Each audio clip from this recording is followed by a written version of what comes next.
प्रियंका रजक है।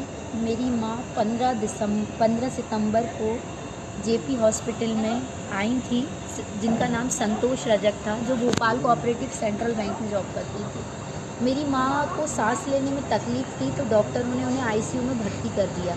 जिसके बाद लगातार मैं जिस दिन से यहाँ पर आई हूँ, मेरी माँ की किसी तरीके की कोई केयर नहीं होती थी। डॉक्टरों से अगर कहते हैं उन्हें तकलीफ़ हो रही है, जाके देख लो, ना वो लोग वार्ड में विज़िट करते थे, ना डॉक्टरों की विज़िट हो रही थी।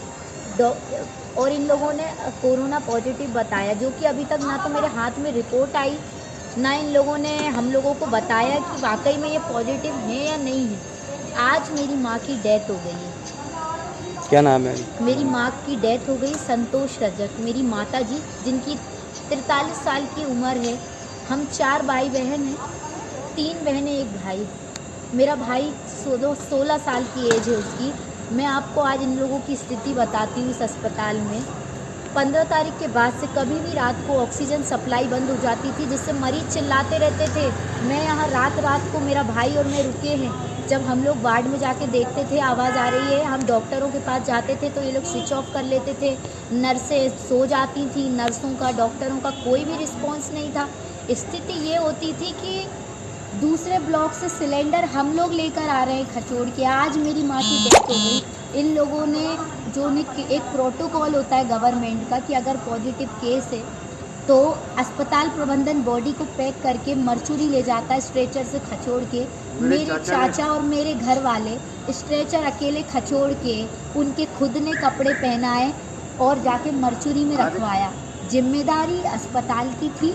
अस्पताल से बोला, अस्पताल ने एक दूसरे के ऊपर टाल दिया। अस्पताल ने हमें किट दी, अस्पताल ने हमें किट दे दी है कि आप जाके उनके कपड़े किट पहना दें उन्हें और स्ट्रेचर खुद खचोड़ के ले जाए। हमारे यहाँ का कोई भी कर्मचारी नहीं जाएगा। मैंने हाथ पैर तक जोड़े, जिसका वीडियो मेरे पास रखा हुआ है। और मैं प्रशासन से सिर्फ इतना चाहूँगी कि इन लोगों पर एक कठिन से कठिन कार्रवाई करे। लेकिन जो मेरी माँ गई है उसकी क्षतिपूर्ति तो कोई पूरी नहीं कर सकता ना। कमाने वाला एक ही व्यक्ति था, वो भी नहीं रहा। अब हम लोगों का भविष्य क्या होगा? प्रशासन तक मैं अपनी बात पहुंचाना चाहती हूँ। आप क्या नाम लिखते हैं? मेरा नाम प्रियंका रजक है। मैं 15 तारीख को कलेक्टर ऑफिस भी गई थी आवेदन लेके। मैंने वहाँ भी आवेदन दिया। सर, मेरे को अस्पताल में बेड नहीं मिल रहा। मैं एम्स गई, हमीदिया गई, इवन 14 दिसंबर को मैं यहाँ भी आई थी। इन लोगों ने मना कर दिया था कि हमारे यहाँ पर कोई भी बेड नहीं है। झूठ कहते हैं ये लोग, जबकि पूरा हॉस्पिटल खाली है अंदर। वीआईपी लोगों के लिए कि अगर कोई ऊपर से कॉल करेगा तो ये लोग मरीजों को भर्ती करते हैं। नॉर्मल आदमी अपना इलाज नहीं करवा सकता। मैं पिछले बंसल से लुट-पुट के आ चुकी हूँ। बंसल ने मुझे 8 घंटे का 50,000 रुपये का बिल थमा दिया मेरे हाथ में। उसके बाद 2 घंटे के बाद मेरे माता जी को बाहर कर दिया, कहा कि आप हॉस्पिटल में बेड का इंतज़ाम करो। 13 घंटे में अपनी माँ को प्राइवेट एम्बुलेंस में लेकर घूमती रही, लेकिन किसी भी अस्पताल ने मेरी माँ को नहीं लिया। आखिरकार एक अस्पताल मिला मुझे, पीपल्स का रोड।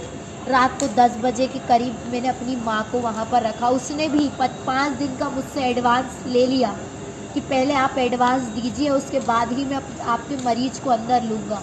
उसने ले लिया। दूसरे दिन जब मैं कलेक्टर ऑफिस गई, उनने मेरा यहाँ पर एडमिट करवाने के लिए CHMO से बात करी और मेरी माँ यहाँ पर मैं एम्बुलेंस में लेकर आई। उसके बाद भी स्थिति ये थी कि 1.5 घंटे तक वो एम्बुलेंस में बैठी रही। ना तो ये लोग व्हील चेयर लेकर आए कि उनको मैं अंदर वार्ड में ले जा सकूं। व्हील चेयर भी हमने खुद ने ढकेल के दी। यहाँ के डॉक्टर एडमिट पर्चे के लिए कहते हैं, हम आपको पहले ही बता रहे हैं हमारे पास ऑक्सीजन नहीं, जबकि भरपूर ऑक्सीजन थी यहाँ पर, सब कुछ था, सिर्फ लापरवाही थी। यहाँ पर सुविधाएं सारी थी, सिर्फ लापरवाही थी। इन लोगों को काम नहीं करना है। ये लोग काम, क्योंकि इनके नाम के आगे ये लिखा हुआ है कि ये सरकारी कर्मचारी हैं, इनकी नौकरी जा नहीं सकती है, कोई कुछ भी कर ले।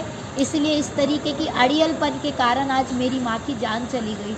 मैं ये CM तक पहुँचाना चाहती हूँ, जिला कलेक्टर तक पहुँचाना चाहती हूँ कि आज मेरी माँ ख़त्म हो गई है। अब हम लोग कैसे अपना जीवन यापन करेंगे?